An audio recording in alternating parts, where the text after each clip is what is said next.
misunderstand, and the real danger is doing it blindly. Recent nutritional research on plant enzymes and alkaloids shows papaya seeds can support gut balance or quietly overload detox pathways if misused. In Japan, one of the world's longest living nations, longevity foods are consumed in tiny, intentional amounts, never in excess. Most seniors unknowingly make serious mistakes by copying viral health trends. Stay till the end because one small adjustment determines benefit versus harm. Subscribe now so you don't miss evidence-based nutrition that protects your health long-term. Papaya seeds look harmless, but inside those tiny black spheres is a concentrated biochemical package that can either support digestion or quietly create stress if the dose is wrong. The most important compounds here are papain, a powerful proteolytic enzyme, and carpain, a plant alkaloid with measurable physiological effects. Papain helps break down protein fragments that many aging digestive systems struggle to process, especially when stomach acid declines with age. This is why some people feel lighter, less bloated, and more comfortable after meals within just a few days. Food moves more efficiently, fermentation decreases, and pressure in the gut drops. But this same enzyme, when overused, can irritate the intestinal lining instead of helping it. Carpain is where the story becomes more serious. In small, controlled amounts, it appears to support microbial balance in the digestive tract by discouraging certain harmful organisms from overgrowing. This is one reason papaya seeds have been studied for antimicrobial and antiparasitic properties. However, carpain is not a gentle compound. Research published in nutrition and toxicology journals shows that excessive intake can interfere with liver enzymes and stress detox pathways. The line between benefit and overload is thin, especially for older adults whose liver function may already be slower than it was decades ago. This is why 1 teaspoon matters. A small dose allows papain to assist digestion without stripping protective mucus from the gut lining. It allows carpain to nudge microbial balance without forcing the liver to work overtime. People who grind large amounts, swallow tablespoons, or consume papaya seeds multiple times a day often report the opposite of what they expected: stomach burning, nausea, fatigue, or a strange heaviness after meals. These are not detox symptoms. They are signs the system is being pushed too hard. What makes this particularly relevant for seniors is that digestion changes silently with age. Stomach acid declines, pancreatic enzyme output drops, and bile flow becomes less efficient. Papaya seeds can temporarily compensate for some of these weaknesses, but they cannot replace a damaged digestive system, and they should never be treated like a daily staple. In long-living cultures such as Japan, functional foods with strong biological activity are used sparingly, often as short interventions rather than permanent habits. The goal is stimulation, not dependence. There is also a timing factor most people miss. Papaya seeds work best when taken with or immediately after a protein-containing meal. This allows papain to do what it is designed to do: break proteins into smaller amino acids, reducing the workload on the stomach and pancreas. Taking them on an empty stomach, especially in larger amounts, increases the risk of irritation. The body reads it as an aggressive signal rather than supportive nutrition. Another overlooked detail is preparation. Chewing the seeds releases their active compounds quickly and intensely. Grinding them into powder concentrates the effect even more. This is why dose control is critical.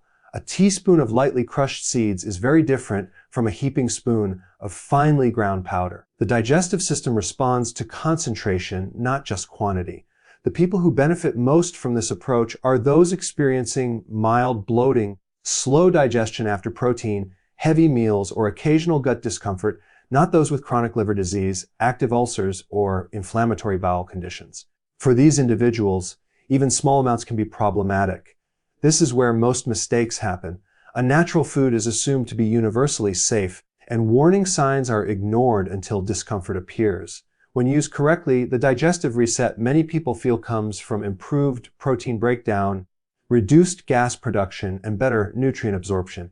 Energy may improve because the body is no longer fighting poorly digested food. But this only happens when the intervention is short, intentional, and controlled. More is not better here. More is simply more stress. The real takeaway is precision. Papaya seeds are not a snack, a garnish, or a daily habit. They are a targeted digestive tool. 1 teaspoon daily, used for a limited period, gives the body support without forcing adaptation. That balance is what separates intelligent nutrition from viral experimentation, and it is exactly where most people go wrong without ever realizing it. Papaya seeds influence the gut in a way most people never expect, and that's where both the benefit and the risk come from. Inside these seeds are natural antimicrobial compounds that don't behave like probiotics or fiber. Instead of feeding good bacteria, they actively suppress certain microbes. This can be extremely helpful when harmful bacteria, yeast, or parasites are dominating the gut environment. Many people notice reduced bloating, less gas, and a flatter stomach within days, not because digestion magically improved, but because microbial fermentation dropped sharply. This effect is driven by bioactive compounds such as benzyl isothiocyanate and carpane. Scientific studies have shown these substances can inhibit the growth of specific pathogenic organisms in the digestive tract. That sounds positive, but here's the hidden truth: they are not selective in the same way the body's immune system is. They don't know which bacteria are good and which are bad. They reduce microbial load overall. In the short term, this can restore balance. In the long term, it can disrupt it. This is why duration matters more than people realize. A short, controlled exposure allows the gut ecosystem to reset. Harmful microbes are pushed down, inflammation decreases, and the digestive lining gets a break from constant irritation. But extending this antimicrobial pressure day after day can thin microbial diversity, which is one of the strongest predictors of long-term gut health. When diversity drops, digestion becomes fragile. Small dietary changes start causing big reactions, and tolerance to foods decreases. Long-living populations offer an important lesson here. In Japan, foods with antimicrobial or strongly bioactive properties are traditionally used in small amounts and often seasonally. They are part of a rhythm, not a routine. The body is stimulated, then allowed to recover. This cycling approach supports resilience rather than dependency. Papaya seeds fit this model perfectly when used for a limited period, not as a daily habit. Seniors are particularly vulnerable to misuse because aging already shifts the gut microbiome. Beneficial bacteria tend to decline with age, stomach acid weakens, and transit time slows. Adding a strong antimicrobial every single day can tip the balance too far. Many older adults who follow viral health advice end up feeling worse after an initial improvement. Digestion may feel calmer at first, but weeks later they experience constipation, fatigue, or food sensitivities. These are signs of microbial imbalance, not detox. Another critical factor is context. Papaya seeds work best when there is a clear reason to reduce microbial load, such as excessive bloating after meals, suspected bacterial overgrowth, or frequent digestive discomfort. Using them just in case or as a general health habit removes the body's ability to self-regulate. The gut thrives on adaptability. Constant antimicrobial pressure removes that flexibility. There is also an interaction with diet that most people miss. If papaya seeds are used while eating a low-fiber, low-plant diet, the gut has nothing to rebuild with once microbes are suppressed. This increases the risk of imbalance. On the other hand, pairing short-term use with fiber, rich vegetables, and fermented foods after the cycle supports recovery and diversity. The seeds clear space, but the diet must decide what grows back. The 7-day limit exists for a reason. Research on natural antimicrobials consistently shows that short interventions can improve symptoms, while prolonged use increases the risk of dysbiosis. The gut is not meant to be sterilized, it is meant to be managed. A 1-week window gives the benefits without locking the system into suppression mode. People often mistake the quiet feeling in the gut for health. Less gas, less noise, less urgency can feel reassuring. But silence is not always balance. A healthy gut is active, adaptable, and resilient. Papaya seeds should be seen as a temporary adjustment tool, not a long-term solution. Used correctly, they can reduce microbial stress, calm digestion, and create space for healing. Used carelessly, they can weaken the very ecosystem they are meant to support. The difference lies in intention, duration, and respect for how powerful these tiny seeds really are. Papaya seeds interact with the liver in a way that surprises most people, because the effect is subtle at first and then accumulative. The liver is the body's primary detox organ, and it responds to chemical signals, not intentions. Compounds in papaya seeds, particularly carpane and isothiocyanates, stimulate liver enzyme activity, which can temporarily increase the breakdown of toxins, hormones, and metabolic waste. For a short window, this can feel like improved clarity, lighter digestion, and even better energy. Many people interpret this as the body cleansing, but what's actually happening is increased liver workload. Here's where the misunderstanding begins. Stimulation is not the same as support. When liver enzymes are mildly activated for a brief period, the system adapts and clears accumulated waste more efficiently.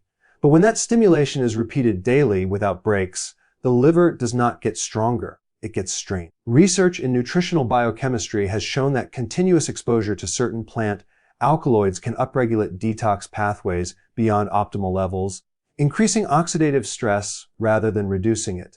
The liver is resilient, but it is not designed for constant chemical pressure. This matters even more with age. Liver blood flow declines over time and the regeneration rate slows. What a younger body can compensate for easily may push an older system into silent overload. This is why some seniors feel a boost for the first few days of using papaya seeds and then experience fatigue, brain fog, or sleep disruption later. These are not random symptoms. They are signals that detox pathways are working harder than recovery systems can support. The dose-response relationship is critical here. A small amount of papaya seeds gently nudges enzyme activity, helping the liver clear backlogged metabolites. A larger or prolonged dose keeps those enzymes elevated continuously. This increases demand for antioxidants like glutathione, which many older adults already struggle to produce in sufficient amounts. Once glutathione drops, oxidative stress rises, and the liver becomes more vulnerable, not more efficient. There's also a hormonal dimension that is often overlooked. The liver plays a central role in metabolizing estrogen, cortisol, and thyroid hormones. Overstimulating liver enzymes can temporarily alter hormone clearance rates. Some people notice changes in mood, appetite, or sleep patterns after extended use of papaya seeds. These effects are often dismissed, but they reflect real biochemical shifts. The body likes rhythm. Constant acceleration disrupts that rhythm. Long living cultures rarely push detox pathways aggressively. In Japan, longevity is associated with gentle daily habits and short-term corrective practices. Strong functional foods are used intentionally, often for limited periods, and then removed. This allows the liver to reset and adapt without becoming dependent on stimulation. The idea is cooperation, not force. Another factor is the interaction with medications and supplements. Many drugs are processed through the same liver enzyme systems that papaya seed compounds influence. When these pathways are overstimulated, drug metabolism can change unpredictably. This is particularly relevant for seniors taking blood pressure medication, statins, or hormone-related therapies. Even natural compounds can alter pharmacokinetics, and this is one reason daily, long-term use is discouraged. What makes this especially tricky is that liver stress does not always cause pain. There are no early warning alarms. Discomfort appears late when imbalance has already built up. That's why people assume everything is fine and continue the habit. By the time fatigue or digestive issues surface, the connection is rarely made. Used correctly, papaya seeds can act like a brief metabolic reset. They prompt the liver to clear accumulated waste more efficiently and then step back. That stepping back is the key. The liver needs recovery time to replenish antioxidants, rebalance enzymes, and restore baseline function. Skipping this recovery phase turns a helpful nudge into chronic pressure. The 7-day limit exists to respect this biology. It allows stimulation without adaptation fatigue. It creates change without dependency. Beyond that window, the risks begin to outweigh the benefits, especially for older adults. The real strength of this approach lies in restraint. Precision beats enthusiasm. Papaya seeds are not liver food. They are a liver signal. Signals are meant to be brief, clear, and followed by rest. When that principle is honored, the body responds with efficiency. When it's ignored, even the most natural compound can quietly work against the very health it was meant to protect. Papaya seeds have a long history of use as a natural anti-parasitic agent, and this is one of the reasons they attract so much attention online. Compounds such as benzyl isothiocyanate create an environment in the gut that is hostile to certain parasites and unwanted organisms. In controlled situations, this can be beneficial. Studies have shown reductions in intestinal parasites when papaya seeds are used short-term, particularly in populations with high exposure risk. That sounds powerful, and it is, but power without precision is where problems begin. The gut is not a battlefield that can be cleared without consequences. parasites and harmful organisms are only part of the ecosystem. When papaya seeds exert their anti-parasitic effect, they do so broadly. They disrupt cell membranes and metabolic pathways of organisms in the digestive tract. This means the same action that weakens parasites can also irritate the intestinal lining if exposure is prolonged or doses are too high. The gut wall is delicate, especially in older adults, and repeated chemical stress can increase permeability rather than improve resilience. Seniors are the most at risk here, often without realizing it. Aging naturally thins the gut lining and reduces mucus production that protects intestinal cells. When strong bioactive compounds are introduced daily, the protective barrier can weaken further. Some people interpret mild discomfort or loose stools as proof that the seeds are working, when in reality it may indicate irritation. This misinterpretation leads to continued use, compounding the problem over time. Another overlooked issue is that true parasitic infections are far less common in developed settings than people assume. Many symptoms blamed on parasites, such as bloating, fatigue, or irregular digestion, are more often caused by food intolerances, low stomach acid, or microbial imbalance. Using anti-parasitic compounds without confirmation turns a targeted intervention into unnecessary stress. The body is treated for a threat that may not exist. Even when parasites are present, traditional approaches emphasize cycles, not continuous exposure. This mirrors how medications are prescribed, short courses followed by reassessment. Constant daily use increases the risk of resistance and collateral damage to beneficial organisms.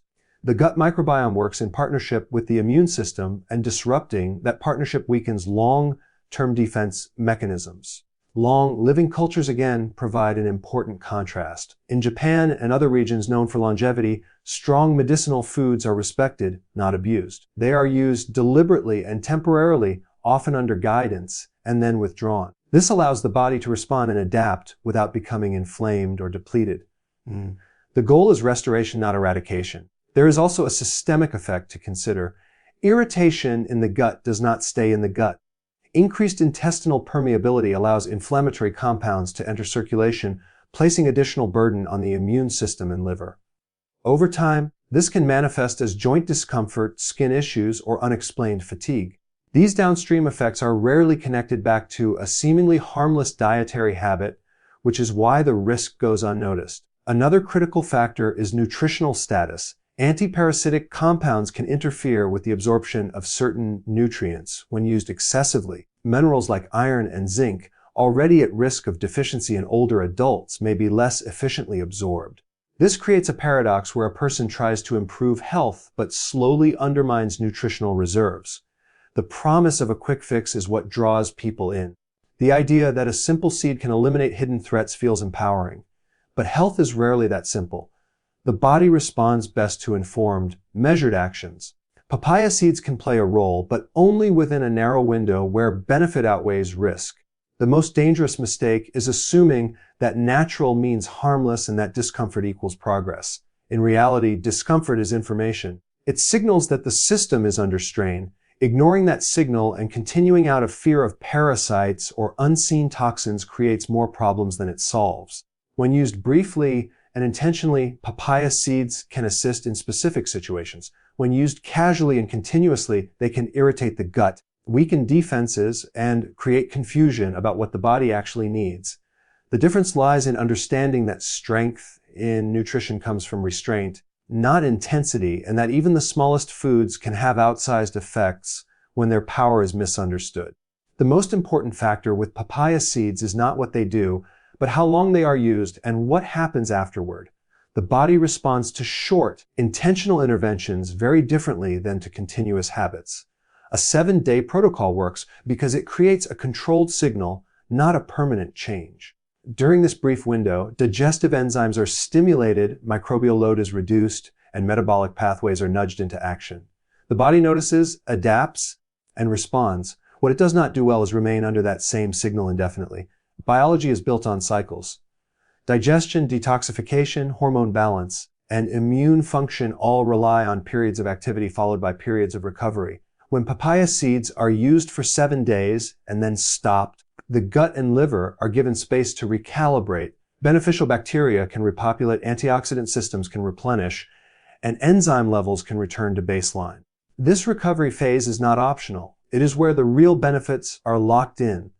Most people break this rule without realizing it. They feel better after a few days and assume continuing will make them feel even better. Instead, the opposite often happens. Improvements plateau, then reverse. Digestion becomes unpredictable. Energy drops, subtle discomfort appears. These changes are gradual, which is why they are rarely linked back to the habit that caused them. The mistake is not using papaya seeds. The mistake is failing to stop. The 14-day break is not arbitrary. Research on gut ecology and detox pathways consistently shows that recovery time is essential after antimicrobial or enzyme-stimulating interventions. During this break, the body rebuilds microbial diversity and restores balance. Fiber, rich foods, vegetables, and fermented foods become especially important here. They provide the raw materials for beneficial bacteria to return and stabilize the gut environment. Without this phase, the system remains suppressed and fragile. The results people notice after doing this correctly are not dramatic detox sensations. They are quieter and more meaningful. Digestion feels smoother rather than silent. Bloating decreases without discomfort. Energy becomes more consistent instead of spiking and crashing. This is the difference between forcing change and allowing adaptation. The body prefers the second approach. Seniors benefit the most from this cyclical strategy because their systems recover more slowly. What a younger body can tolerate continuously may overwhelm an older one. Respecting the on-off rhythm protects liver function, preserves gut integrity, and reduces the risk of unintended side effects. This is why longevity-focused cultures emphasize moderation and timing rather than constant intervention. There is also a psychological component. Following a clear protocol with a defined stop point prevents dependency. People stop chasing sensations and start observing outcomes. They learn to recognize true improvement rather than temporary stimulation. This awareness is critical for long-term health decisions. Another overlooked benefit of stopping is sensitivity restoration. When strong compounds are removed, the body becomes more responsive to smaller inputs. This means that if papaya seeds are needed again in the future, they will work effectively at low doses. Continuous use dulls this response and encourages escalation, which increases risk without increasing benefit. The idea that health comes from doing more is deeply ingrained, but biology consistently proves otherwise. Strategic pauses are as important as action. Muscles grow during rest. The nervous system stabilizes during sleep. The gut heals when irritation stops. Nutrition follows the same rule. Intervention without recovery is interference. When people follow the 7-day use followed by a 14-day break, they often realize they don't need to repeat the cycle frequently. The body maintains the improvement on its own. That is the true sign of success. The goal is not to rely on papaya seeds. The goal is to use them briefly so the body no longer needs them. This approach transforms papaya seeds from a risky trend into a controlled tool. It respects the power of the compounds without overestimating the body's capacity to handle constant stimulation. It replaces guesswork with structure and enthusiasm with discipline. The real outcome is not just better digestion or less bloating. It is confidence in knowing when to act and when to step back. That skill matters far more than any single food because health is built on timing, restraint, and the ability to let the body do what it was designed to do once the right signal has been given. Everything you've learned comes down to one principle that most people overlook: powerful foods demand intelligent timing. Papaya seeds are not magic, and they are not dangerous by default. They are signals. When used briefly and deliberately, they can assist digestion, reduce microbial overload, and stimulate detox pathways just enough to restore balance. When used carelessly, continuously, or out of fear, they can quietly create the very problems people are trying to avoid. The difference is not the seed, it's the strategy. Health does not improve through constant intervention. The body thrives on rhythm. Short stimulation followed by recovery is how digestion strengthens, how the liver resets, and how the gut rebuilds resilience. This is why the 7-day window matters, and why stopping is just as important as starting. Improvement happens when the body is given a reason to adapt, then space to stabilize. Skipping that second part turns help into harm. One of the biggest mistakes, especially among seniors, is chasing sensations instead of outcomes. Feeling something happening is often mistaken for progress. True improvement is quieter. It shows up as smoother digestion, steadier energy, clearer thinking, and fewer reactions to food. These are signs of balance, not stimulation. When the body is constantly pushed, those signals disappear and confusion takes their place. Long-living populations don't rely on extremes. They use strong foods sparingly, respect recovery, and trust the body's ability to self-correct when given the right conditions. That mindset is more powerful than any single dietary trick. It prevents dependency, protects vital organs, and reduces unnecessary stress on systems that are already working hard, especially with age. Another critical takeaway is awareness. Natural does not mean harmless, and discomfort does not mean success. The body communicates constantly. Ignoring subtle warnings because something is trending or labeled healthy is how small issues become chronic problems. Intelligent nutrition listens first, then acts. When papaya seeds are used correctly, many people realize they don't need to keep using them. That's the real win. The goal is not to add another permanent habit, but to remove obstacles so the body can function on its own. Any approach that creates reliance is moving in the wrong direction, no matter how natural it looks. The real power lies in restraint, clarity, and timing. Knowing when to intervene and when to step back is what separates long-term health from short-term experiments. This applies not just to papaya seeds, but to every strong nutritional strategy you encounter. Ask what the signal is, how long it should last, and what recovery looks like. If there's one message to remember, it's this: health improves when you work with the body, not against it. Precision beats intensity. Cycles beat extremes. And understanding always beats trends. When you apply that mindset,